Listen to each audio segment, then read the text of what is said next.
최근 가상화폐를 향한 골드러시가 이어지고 있습니다. 세계적으로 활용도가 넓어지고 투자 열기로 뜨겁지만 해킹 등 이 범죄의 수단이 되기도 했죠. 오늘의 인터뷰, 최근에 가상화폐의 가격 급등락에 대해서 알아보겠습니다. 국제경제 전문가죠. 창원대학교 우기훈 교수와 함께합니다. 네, 안녕하십니까? 네, 안녕하십니까? 네, 가상화폐 많이들 들어보긴 했는데 사실 네네. 자세한 내용은 모르거든요. 시청자분들께 이 개념을 소개를 좀 해주시죠. 네네. 가상화폐에 대해서는 뭐 지난 5월에 네, 랜섬웨어 워너크라이 그 해킹 때를 그렇죠. 통해서 이제 많은 그 대중들이 알려졌죠. 그러니까 네. 그 당시에 해킹 범죄자들이 $300에 달하는 어떤 그 비트코인을 지불하라 이제 그런 요구가 있었죠. 예, 예. 그렇지만 사실은 뭐 개인 투자자 중심으로는 굉장히 그 확산이 되어 있습니다. 투자 예. 분위기가.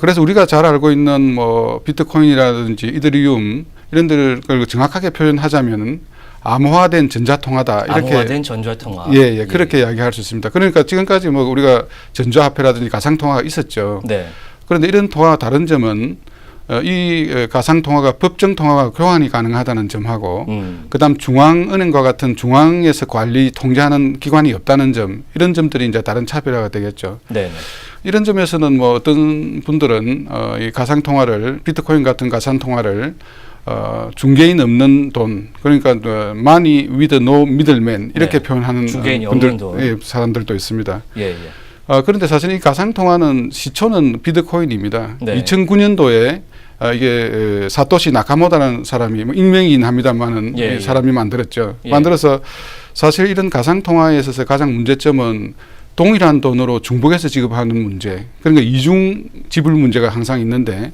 이 문제에 대해서는 뭐 신뢰를 사람들끼리 직접 신뢰하면서 거래하는 그런 시스템인 그 블록체인 기술이 나옴으로 해서 이제 해결이 됐다고 볼 수가 있습니다. 그렇다면은 이 비트코인이라는 이 가상화폐에 있어서 블록체인 기술이 핵심인 것 같은데 네네. 이 기술은 어떤 기술입니까?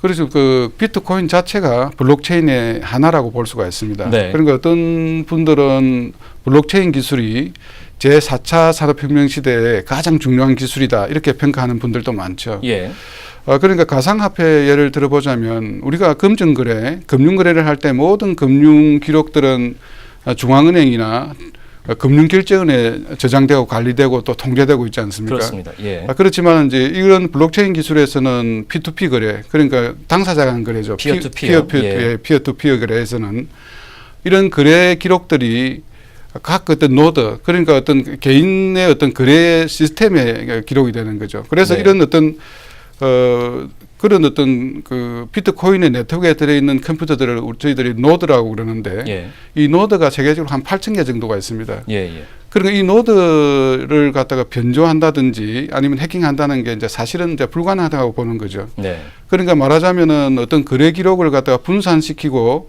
하는 그 분산 원장 기술 네. 이런 걸 통해서 공유함으로써 오히려 거래 안정성을 이제 보장받는 그런 어떤 시스템이라고 볼 수 있습니다. 네. 그리고 또 하나 뭐 저희들이 비트코인 이야기할 때 마이닝이라는 기술을 많이 쓰는데 네. 그러니까 이 원장들을 갖다가 하나하나 쌓아서 10분마다 확정해서 쌓아가는 블록처럼 쌓아가는 기술이 이제 비트체인 블록체인 기술인데 예. 이런 어떤 그 원장들을 확정시키는 그런 어떤 시스템을 갖다가 마이닝이라고 그럽니다. 네네. 마이닝에 성공하면은 어떤 보상으로서는 비트코인이 지급되고 하는 그런 어떤 체계로 되어 있습니다. 네. 현재 거래되고 있는 가상화폐 규모 상당히 큰 걸로 알고 있는데 어떻습니까? 그래서 어제 제가 그 비트코인 그 웹사이트에 비트코인 가상화폐 웹사이트에 들어가 보니까 예. 지금 현재 그 821개 종류가 있는 것으로 나타나고 821종. 예. 그래서 전체 어떤 그 시가총액을 보니까 어제 기준으로 $964억 정도가 되고 이 중에서 가장 그 대표적인 것이 이제 비트코인인데 네. 비트코인은 $459억 정도 됩니다. 그러니까 절반 가까이가 비트코인으로 이루어져 있다 이렇게 되어 있습니다. 그런데 발행량은 보면 본래 이 비트코인이 설계될 때부터 2,100만 비트코인으로 제한되어 있었죠. 예. 그런데 지금 현재 6월 달까지는 1,650만 개가 이제 발행되었고 예. 2,100만 비트코인은 2,140년에 다 발행이 완료될 것으로 알고 있습니다. 예. 그러니까 이런 걸 보면은 옛날에 우리 금본위 제도 때 화폐량이 금에 연동돼서 공급이 통제됐던 그런 시대를 연상해 볼 수가 있는 거죠. 네, 네.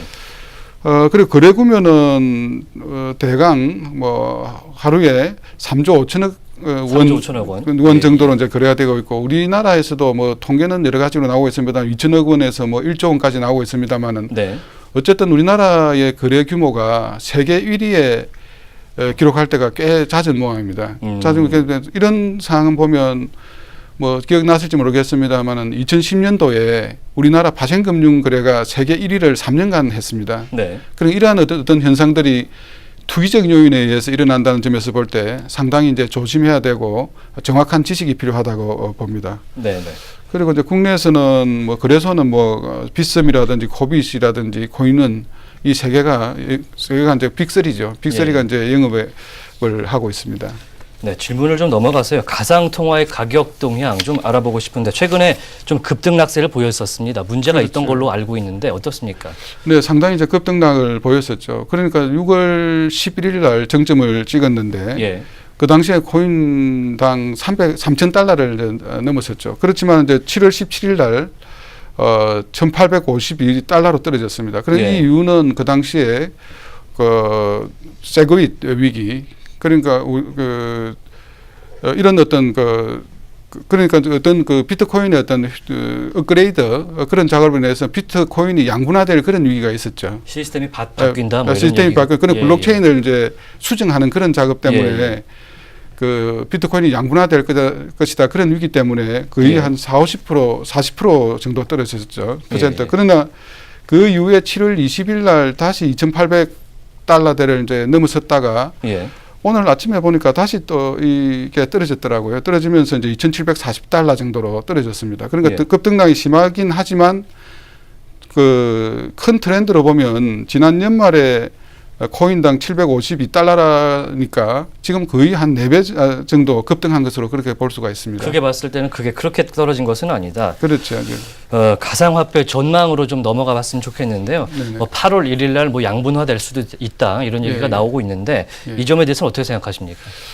그런데 아침에는 보니까 이제 사실은 그 두 가지 세력으로 예. 신규의 어떤 그러니까 이제 거래 기록하고 승인 어떤 그걸 갖다가 이제 양분하는 것도 블록체인 수정인데 수정된 블록체인이 따르는 세력하고 안 따르는 세력하고 그렇게 양분화되면은 소위 말하면은 국권하고 신권하고 이제 같이 양립하는 그런 어떤 사태가 되는 거죠. 예, 그랬을 예. 경우에는 이더리움에서 보다시피 급락할 가능성이 화폐로서의 신뢰도가 떨어지죠. 떨어지면서 예. 급락할 가능성이 많은데 오늘 아침에 이제 보도된 내용들을 보면 거의 그런 가능성은 없다. 만약에 이제 블록체인을 수정한다면 거기에 따르는 대다수가 거기에 따를 것이다 해서 리스크가 굉장히 이제 줄어들고 있다는 그런 보도가 나섰습니다. 예, 알겠습니다. 말씀 여기까지 듣겠습니다. 지금까지 창원대학교 우기훈 교수와 함께했습니다.